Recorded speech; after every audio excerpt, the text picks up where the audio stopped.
பேஜ்வர்க். காங்கிரஸ்ல ஒரு பரபரப்பான சம்பவம் ஒன்று சில தினங்களுக்கு முன்னாடி நடந்தது.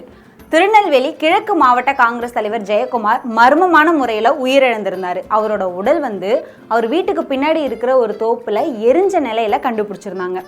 இவர் இறக்கிறதுக்கு முன்னாடி ஒரு புகார் கடிதம் ஒன்று எழுதி வச்சிருந்தாரு. அந்த கடிதத்தில் முன்னாள் காங்கிரஸ் தலைவர் KV Thangabalu, Nanguneri MLA Ruby Manohar உட்பட ஒரு 20 பேரோட பெயர்கள் அதில் குறிப்பிட்டிருந்தாங்க. அவங்க எல்லாருக்குமே போலீஸ் இப்போ சம்மன் அனுப்பியிருந்தாங்க. இந்த விஷயத்தை கேள்விப்பட்ட உடனே காங்கிரஸ் மாநில தலைவர் செல்வ பெருந்தகை உடனே நெல்லைக்கு கிளம்பி போயிருக்காரு. நெல்லைக்கு கிளம்பி போன அவர்கிட்ட ரூபி மனோகர் என்ன சொல்லியிருக்காருன்னா, இருங்க நானும் வரேன் அப்படின்னு சொல்லியிருக்காரு. அதுக்கு செல்வ பெருந்தகை, வேணாப்பா, உன் பெரும் லெட்டரில் இருக்கு, இப்போ நீ அங்கே போனீன்னா நிலைமை சரியா இருக்காது அப்படின்னு சொல்லி அவரை விட்டுட்டு போயிருக்காங்களாம். இப்போ KV தங்கபாலு கிட்டையும் ரூபி மனோகர் கிட்டையும் விசாரணையே போய்கிட்டு இருக்கு. இதுல இன்னும் நிறைய பெரிய தலைகள் சம்பந்தப்பட்டிருக்கலான்னு உளவுத்துறை சார்பிலையும் தெரிவிச்சிருக்காங்க. யார் யாரெல்லாம் சிக்க போறாங்கன்னு பார்ப்போம். அந்நியன் படம் எல்லாரும் பார்த்துருப்போம். அதுவும் அந்நியன் படத்தை ஃபோனில் பார்த்துருப்போம், லேப்டாப்பில் பார்த்துருப்போம், தேட்டரில் கூட பார்த்துருப்போம். இங்கே நம்ம சென்னையில் அந்நியன் படம் மாதிரியே ஒரு காட்சி ஒன்று நடந்திருக்கு. தமிழ்நாட்டு காவல்துறையோட ஒட்டுமொத்த தகவலையும் ஒருத்தர் ஹேக் பண்ணியிருக்காரு. இந்த தமிழ்நாட்டு காவல்துறை சம்மந்தப்பட்ட எல்லா தகவல்களும் ஃபேஸ் ரெகக்னிஷன் போர்ட்டலில் இருக்கும். இதை தாங்க அவர் ஹேக் பண்ணியிருக்காரு. இந்த போர்ட்டலில் என்ன இருக்குன்னா, இந்த போர்ட்டல் சம்மந்தப்பட்ட அந்த சாஃப்ட்வேர் இந்த ரோந்து பண்ணிக்கலாம் போகிறாங்க இல்லையா நைட் டைமில், அந்த காவல்துறையினரோட செல்ஃபோன்லாம் இது இருக்கும். இவங்க இப்போ யாராவது சந்தேகப்படுற மாதிரியான ஒரு நபர் வராங்கன்னா அவங்கள ஃபோட்டோ எடுக்கும்போது அவங்களுக்கு ஏதாவது குற்றப்பின்னணி இருக்கான்னு இந்த போர்ட்டல் மூலமாக தெரிய வரும். இதில் இந்த தகவல் மட்டும் இல்லாமல் 50,000 போலீஸோட விவரங்களும் இந்த போர்ட்டலில் இருக்குது. இதை தான் அந்நியன் பட பாணியில் அவர் ஹேக் பண்ணியிருக்காரு. ஹேக் பண்ணவர் இதோடு நிற்காம இன்னொரு விஷயத்தையும் பண்ணியிருக்காரு. அதாவது பெண்களுக்கு எதிராக அந்த பாலியல் குற்றங்களுக்கெல்லாம் இன்னும் நடவடிக்கை எடுக்கலன்னு சொல்லி ரொம்ப கோவப்பட்டிருக்காரு அந்த ஹேக்கர். இப்போ அவர் யாருன்னு கிட்டத்தட்ட நெருங்கிட்டாங்களாம். கூடிய விரைவில் கண்டுபிடிச்சிருவோம் அப்படின்னு சொல்லியிருக்காங்க. பொதுவாக இப்போ நமக்கெல்லாம் நம்ம ஃபோன் ஹேக் ஆகிடுச்சு, தகவல்கள் திருடு போயிடுச்சு, சைபர் கிரைம் ஏதோ நடந்துருச்சு அப்படின்னா நம்ம போய் அவங்க கிட்ட தான் கம்ப்ளைண்ட் பண்ணுவோம். இப்போ அவங்க போர்ட்டலே ஹேக் பண்ணிட்டாங்கன்னா இப்போ அவங்க யார்கிட்ட கம்ப்ளைண்ட் பண்ணுவாங்க? ஒரே குஷ்டமப்பா, குஷ்டமா. முன்பே கணித்த நியூஸ் டிஎன். ஏற்கனவே நம்ம ஷோவில் நம்ம என்ன சொல்லியிருந்தோம், எப்படியும் சவுக்கு சங்கரை அரெஸ்ட் பண்ணிட்டாங்க. அவர் அவதூறாக பேசினது உண்மைதான். ஆனாலும் இந்த சமயத்தில் அவரை அரெஸ்ட் பண்ணதுக்கு காரணம் அவரை இன்னும் கொஞ்ச நாள் உள்ளே வைக்கிறதுக்கான பிளானாக இருக்கலான்ற மாதிரிலாம் நம்ம பேசியிருந்தோம். அது உண்மைதான் போல். ஏன்னா இன்னும் கூடுதலாக வழக்கு பதிவுகள்லாம் ஆயிட்டுருக்கு. இப்போது திருச்சி மாநகர சைபர் கிரைம் போலீஸ் கூடுதல் வழக்கு கொடுத்துருக்காங்க. அது மட்டும் இல்லாமல் முசிறியை சேர்ந்த ஒரு பெண் காவலரும் புகார் கொடுத்துருக்காங்க. இதன் அடிப்படையில் 5 பிரிவுகளின் கீழே மறுபடியும் வழக்கு பதிவு போட்டிருக்காங்க. முன்னாடியாவது 1-2 மாதம் அதிகமாக உள்ளே இருக்க போகிறாருன்னு நினச்சோம். இப்போ இவங்க போடுற கேஸெல்லாம் பார்த்தா எதிர்பார்த்ததை விட இன்னும் அதிக நாள் தான் உள்ளே இருக்க போகிறார் போல். இன்னும் கூடுதலாக நிறைய வழக்கு வர்றதுக்கும் வாய்ப்பு இருக்குது போல். எப்படியும் இவர் வெளில சிறைவாசம் எப்படி இருந்ததுன்னு ஒரு புக்கு எழுதுவாரோ? இல்லை புக்கெலாம் எழுத மாட்டார். ஏன்னா இவர் ஜேர்னலிஸ்ட் இல்லை. ஏன்னா இப்போ நியூஸ்லேயே என்ன போடுறாங்க, யூடியூபர் சவுக்கு சங்கர் அப்படின்னு தானே போடுறாங்க. அதனால யூடியூப் சேனலில் பேசுவாருன்னு நினைக்கிறேன்.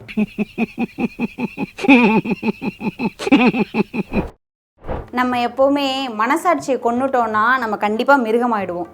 அதுவும் நமக்கு ஒரு கோவம் இருந்ததுன்னா, அதுவும் நம்மளை விட ரொம்ப எளிமையானவங்க மேலே நமக்கு கோவம் வந்துச்சுன்னா, அந்த கோவத்தை நம்ம காட்டினோன்னா அதுக்கு பேர் வீரம் கிடையவே கிடையாது. இங்கே ஒருத்தர் என்ன பண்ணிட்டு இருக்காருன்னு நீங்களே பாருங்கள்.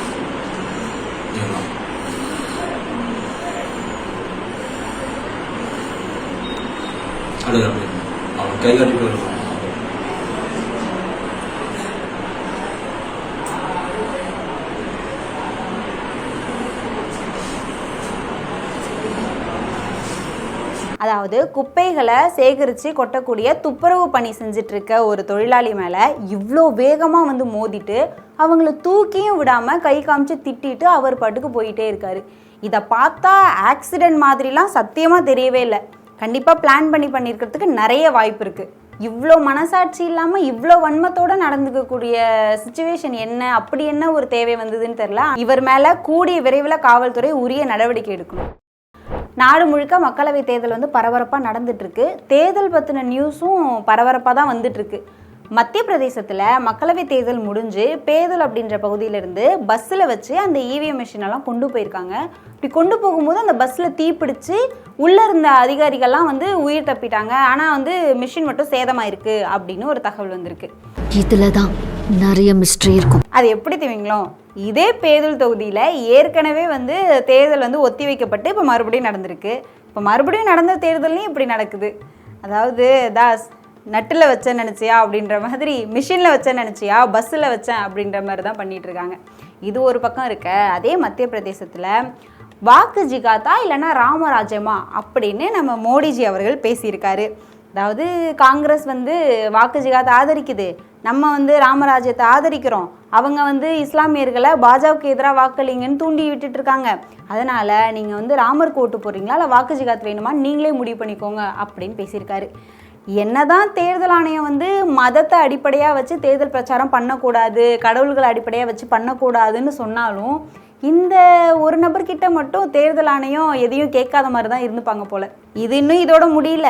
உத்தரப்பிரதேசத்தில் வாக்களிக்க போன இஸ்லாமிய பெண்கள் மேலே தாக்குதல் வேற நடத்தியிருக்காங்க. இப்போ அது யார் தாக்குதல் நடத்தினான்னு கண்டுபிடிச்சி அதுக்கப்புறம் நடவடிக்கை எடுக்கிறதுக்குள்ளே அங்கே தேர்தல் முடிஞ்சு ரிசல்ட்டே வந்துடும். சர்ச்சைனாவே ஒரு சில பேர் இருப்பாங்க, அந்த லிஸ்ட்டில் இருக்கிறவங்க தான் சர்ச்சைக்கு ரொம்ப பேர் போனவங்க. அவங்க வந்து சர்ச்சையாக பேசணும்னு பிளான் பண்ணாமவே வாயை திறந்தாவே அவங்க பேச்சு சர்ச்சையாக தான் வெடிக்கும். இப்படிலாம் இருந்துகிட்ருக்கு. இப்போ இந்த லிஸ்ட்டில் ரொம்ப முதல் இடத்துல முக்கியமான இடத்துல இருக்கிறவங்க தான் நம்ம நடிகை கங்கனா ரணவத் அவர்கள். அவங்க வந்து பிளான் பண்ணி தான் பேசுகிறாங்களா இல்லை அவங்க பேசுகிறது சர்ச்சையாகுதான்னு தெரியல. இப்போ மறுபடியும் ஒரு சர்ச்சையான கருத்தை சொல்லியிருக்காங்க. அதாவது சினிமா துறையில் அமிதாப் பச்சனுக்கு அடுத்து அன்பும் மரியாதையும் ஒருத்தருக்கு கிடச்சிருக்குன்னா அது எனக்கு தான் அப்படின்னு சொல்லியிருக்காங்க. இவங்க ஆழ் மனசில் யாரோ போய் இதை சொல்லி சொல்லி நம்ப வச்சுருக்காங்கன்னு நினைக்கிறேன். இப்போ இவங்க இப்படி சொல்கிறாங்கன்னா அப்போ அவங்க என்ன சொல்ல வராங்க? இப்போ அமிதாப் பச்சனுக்கு அடுத்து இவங்களுக்குன்னா இப்போ மீதி எந்த நடிகர் நடிகைக்கும் அன்பும் மரியாதையும் கிடைக்கவே இல்லை அப்படின்னு சொல்ல வராங்களா? என்னமோ இதுக்கு முன்னாடி தான் வந்து படம் ஓடலைன்னா தேச விரோதிகள்லாம் சேர்ந்து தான் என் படத்தை ஓட விடாமல் பண்ணிட்டாங்க, தேச துரோகிகள் தான் என் படத்தை பார்க்க மாட்டாங்க அப்படின்னு சொல்லி சர்ச்சையாக பேசிகிட்டு இருந்தாங்க. இப்போ அப்படியே பேசி பேசி இப்படி ஆயிட்டாங்க போல். ஏற்கனவே தேர்தல் ஆணையம் மேலே ஏகப்பட்ட புகார்கள் இருந்துகிட்ருக்கு.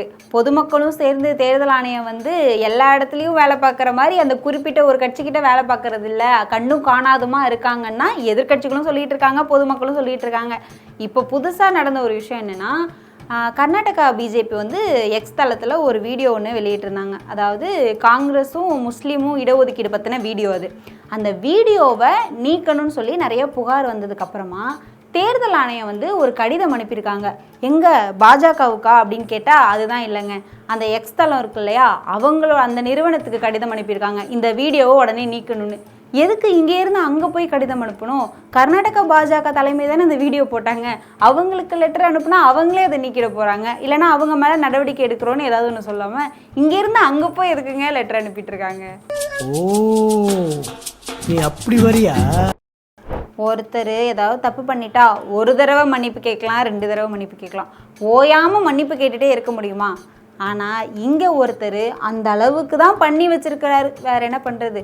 ஏற்கனவே வந்து அலோபதி மருத்துவம் மேலே போலியான நிறைய வந்து விளம்பரங்கள்லாம் கொடுத்து இப்போ அது வந்து பெரிய அளவில் நாங்கள் நடவடிக்கை எடுப்போம், ஜெயில் தண்டனைலாம் கொடுப்போம், அந்த அளவுக்கு வந்து நீதிமன்றம் சொன்னதுனால மன்னிப்பு கேட்குறோன்னு சொல்லி கேட்டுட்ருக்காரு பாபா ராம்தேவ். இப்போ இறுதியாக உச்சநீதிமன்றம் எந்த அளவுக்கு யோசிக்க ஆரம்பிச்சிட்டாங்கன்னா, இந்த மாதிரி போலியாக அட்வர்டைஸ்மெண்ட்லாம் வருதுல்ல, இது மேலே மக்கள் வந்து ஈஸியாக புகார் அளிக்கிற வகையில் ஒரு வெப்சைட்டை ஒன்று கிரியேட் பண்ணிவிடுங்க, ஒரு ஆப் ஒன்று லான்ச் பண்ணிவிடுங்கன்னு சொல்கிற அளவுக்கு கொண்டு வந்துட்டார். என்னெல்லாம் நடக்க போகுதுன்னு பார்ப்போம்.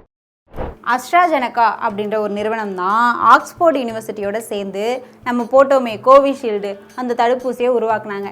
இப்போது இது வந்து அரிதான பக்க விளைவுகள்லாம் ஏற்படுத்துறதுக்கான வாய்ப்பு இருக்குன்னு அவங்களே சொல்லிட்டாங்க. சொன்னதுனால உலகளாவிய சந்தையிலேருந்து இப்போ திரும்ப பெறதா அறிவிச்சிருக்காங்க. சரி, அரிதான பக்க விளைவுகள் தான், அதை ஏற்படுத்தணும்னு நீங்களே கண்டுபிடிச்சிட்டிங்க, ஒன்று அதை மக்களுக்கு வந்து சந்தைப்படுத்துறதுக்கு முன்னாடியே நீங்கள் கண்டுபிடிச்சிருக்கலாம், அதில் ஏதாவது மாற்றம் பண்ணியிருக்கலாம். சரி, இப்போ கண்டுபிடிச்சிங்க, அட்லீஸ்ட் வந்து அதை போட்ட மக்களுக்கு ஏதாவது பின்விளைவுகள் ஏற்பட்டுச்சுன்னா அதுக்கான பொறுப்பையும் நாங்கள் எடுத்துக்கிறோன்ற மாதிரி ஏதாவது வாக்குறுதி கொடுத்துருக்கலாம். இத்தனை கோடி மக்கள் போட்டதுக்கப்புறம் இப்போ நாங்கள் திரும்ப பெற்றுக்கிறோன்னு சொல்லி என்ன ஆக போகுது?